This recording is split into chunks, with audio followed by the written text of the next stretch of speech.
வணக்கம் அன்பார்ந்த chef Jagadish கர்பியா YouTube நேயர்கள் அனைவருக்கும் வணக்கம். நம்ம இன்றைக்கி மேங்களூர் ஸ்பெஷல் நீர் தோசை தான் பார்க்க போகிறோம். வாங்க. ஓவர் நைட்டு ஊற வச்ச பச்சரிசி, திருவிட தேங்காய் ரெண்டையும் சேர்த்து நல்லா மைய அரைச்சிக்கணும்.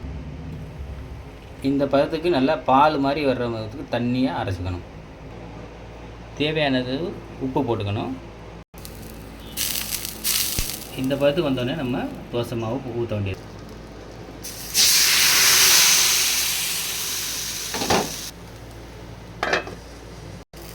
ஸோ நீர் தோசை ரெடி ஆகிடுச்சு.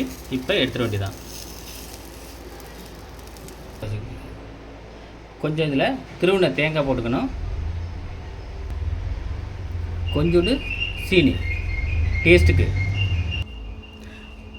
இது மேங்களூர் நீர் தோசை ரெடி ஆச்சு. இது நல்லா ஸ்பைசியான சட்னி வச்சு சாப்பிட்டா ரொம்ப நல்லாயிருக்கும்.